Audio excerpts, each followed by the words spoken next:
Welcome back.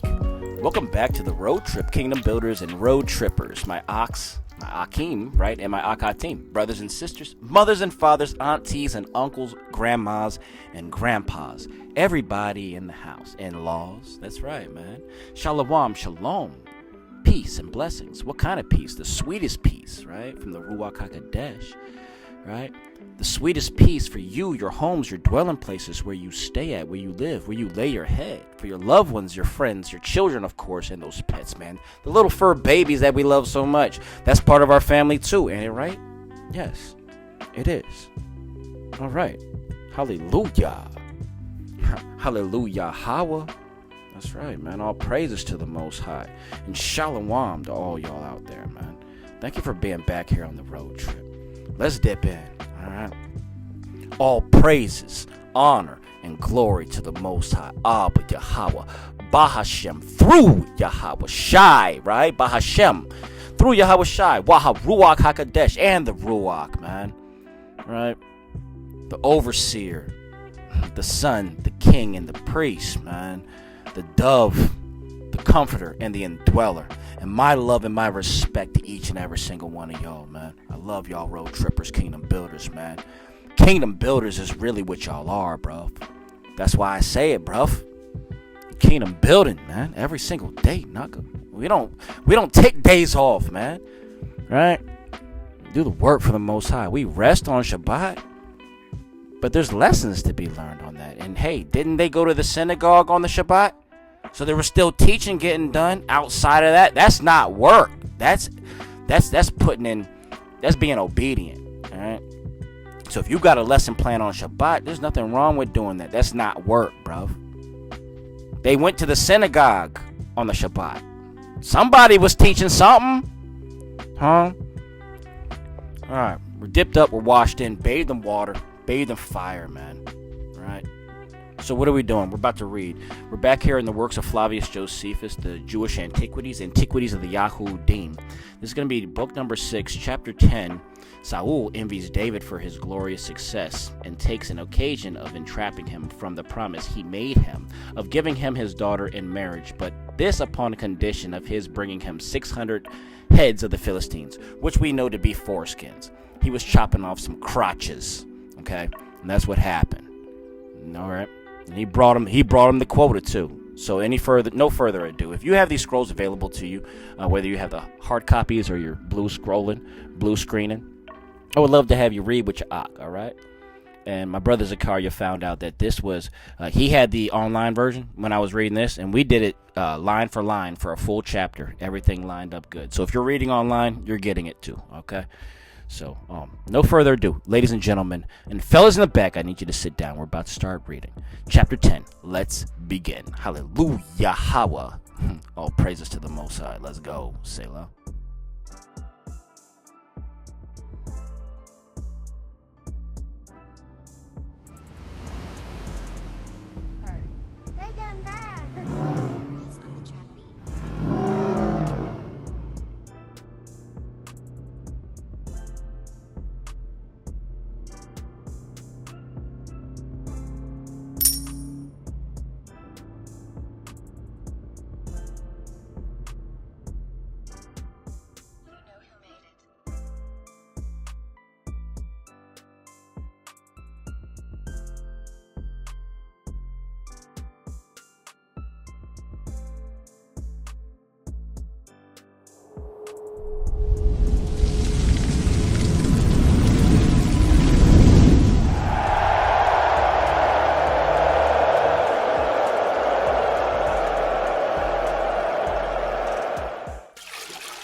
All praises to the Most High.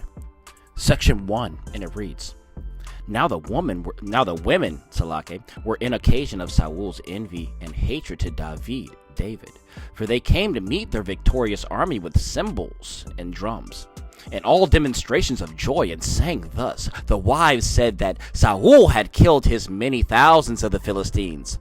The virgins replied that David had killed his 10,000s.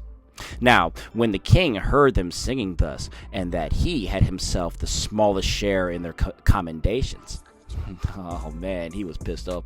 And the greater number, the 10,000s, were ascribed to the young man. And when he considered with himself that there was nothing more wanting to David after such a mighty applause but the kingdom, he began to be afraid and suspicious of David. Accordingly, he removed him from the station he was in before, and he was his armor bearer.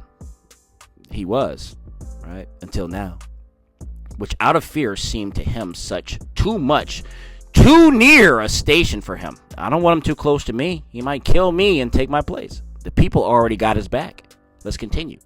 And so he made him captain over 1,000, and bestowed on him a post better indeed in itself, but as he thought more for his own security. For he had a mind to send him against the enemy and into battles, as hoping he would be killed in such dangerous conflicts. What a wicked imagination, Nika. Right? That's the end of section 1, by the way. But you see that? So the people love you. All right. I'll make you the people's champion. I'm going to send you into the most glorious battles, hoping that you get smoked. You see how wicked this man was? Instead of understanding that this was strength given by the Most High, and how to, instead of working with it, he tried to work against it. Let's continue to read some more. Section 2. Let's get some more of this. All right. All right.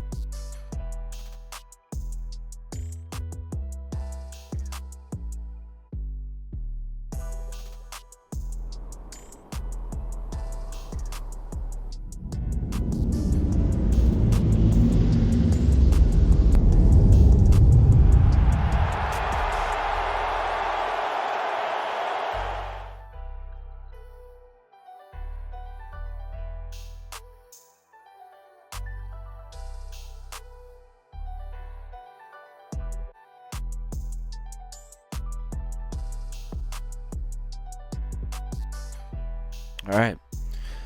I'm going to read this again because it keeps deleting my video. Salake, fam. Salake, ak. Salake, Yahawah. Section 2, and it reads, But David had the Most High Yahawah going along with him wherever he went, and accordingly he greatly prospered in his undertakings. And it was visible that he had mighty success, insomuch that Saul's daughter, who was still a virgin, fell in love with him.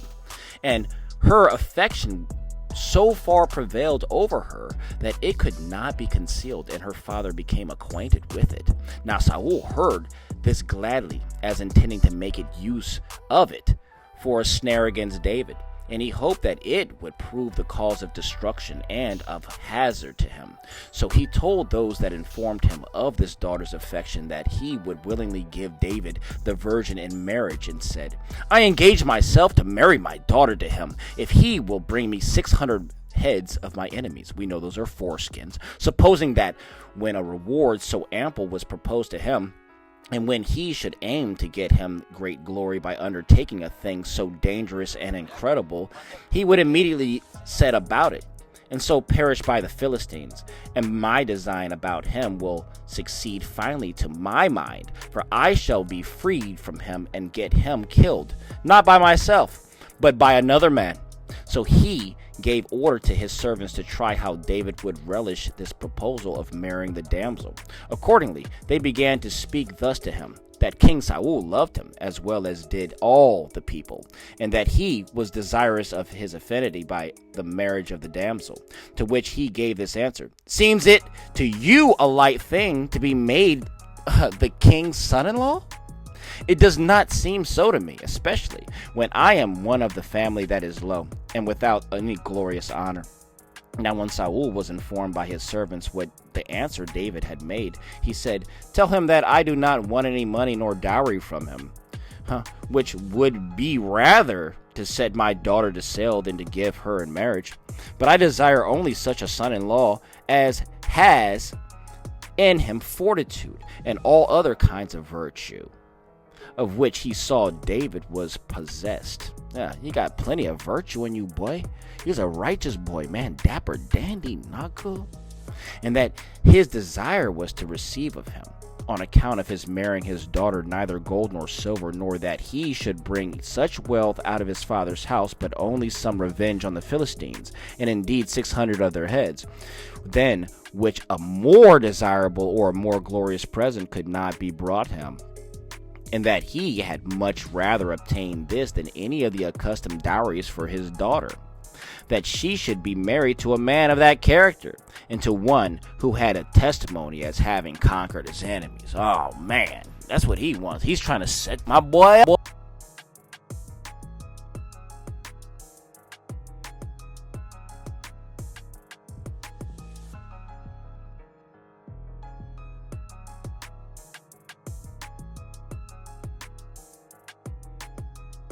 You see that, man? He tried to hit, bruh. He tried to set him up. He tried to hit him with the honey pot okie doke, man. The oldest trick in the book, man. Whenever a distraction's coming your way, it's probably, I'm talking to my fellas, it might come in a skirt, right? It's probably gonna come in a skirt, all right? Honey pot okie doke. That's what that's what he just did. Let's read. This is gonna be the last section, section 3, with one note. Let's continue, man. Section 3 reads, when these words of Saul were brought to David, he was pleased with them, and supposed that Saul was really desirous of this alliance with him, so that without bearing to deliberate any longer, or casting about in his mind whether that was proposed was possible, or was difficult or not, he and his companions immediately set upon the enemy, and went about doing what was proposed as the condition of the marriage accordingly. Because it was the Most High Yahawah who made all things easy and possible to David, he killed many of the Philistines, and cut off the heads of 600 of them, and came to the king, and by showing him these heads of the Philistines, required that he might have his daughter in marriage.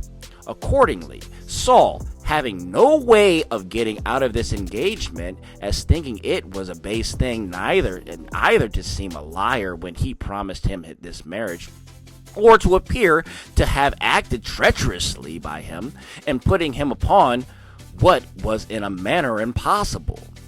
In order to have him killed, he gave him his daughter in marriage. Her name was Michal, right? He thought it was an impossible task. That's the end of section 3. Thus, that's the end of the readings of chapter 10, but we still got to know. But I'm going to interject. He thought it was impossible for this man, this young boy of low countenance. I thought he just got lucky slaying the giant. No, he's really out here doing this? He's really out here slaying niggas like this, man? He's really catching bodies like this, boy? Well, he did tell me that he killed a lion and a bear. Yeah, he did kind of say that, man. But look at him, man. This dude can't even be 19, 20 years old yet. Right? Oh, boy. Young king in the making, Naka. That's the end of section 3. Let's get this note and hit the door, man. And get ready for Shabbat tomorrow, man. Tonight's Shabbat Eve, all right? Do your Shabbat prep. Get prepped for tomorrow, all right? Put oil in that lamp. Don't be caught at midnight slacking, man. Let's go. Prepare, all right? Let's continue reading. Let's get this note and hit the door. We all got things we got to do tonight. I love you, man. Let's go.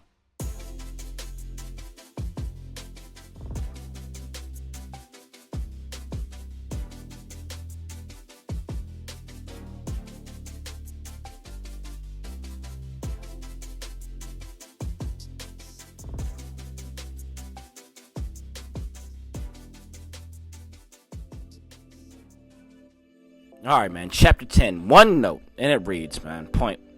Josephus says thrice in this chapter that twice afterwards, chapter 11, section 2, and 7:1:4, i.e., 5 times in all, that Saul required not to bear 100 of the foreskins of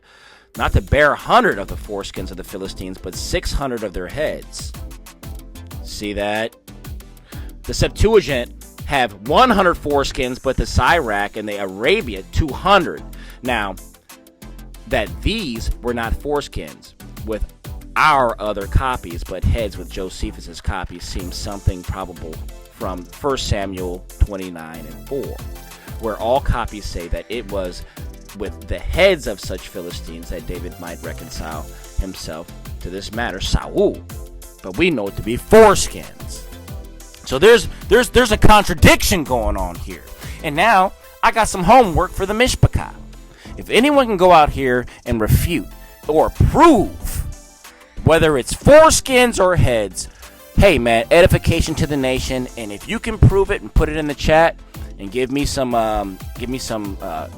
text that I can read, I will go on here and I will change that understanding to heads.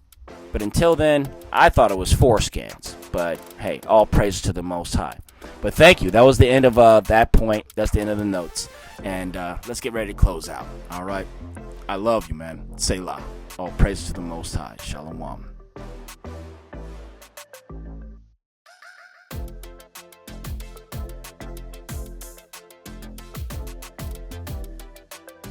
All right. Another one up. Another one down. All right. That's chapter 10 in the books. That's chapter 10 in the records. And that's chapter 10 on the shelf. All right. All praises to the Most High, Kingdom Builders, Road Trippers. Shalom, man. Thank you for being here on this newest road trip. You know, I love you, Akeem and Akatim. Peace and blessings, man. Shalom and shalom to your homes, your dwellings. You know that. Your children, your loved ones, your friends, and your pets. Until we read again, until we speak again, until we meet again. It's very road trip appropriate to say as you're traveling up and down the roads to and fro in your respective places. Especially if you have those little children, man, little kitties in the car, man. Please be safe out there. All right. And I'll see you all, Yahawah willing, on the very next one. All praises to the Most High. I love you all, and I'll see you soon. Yup. Yeah.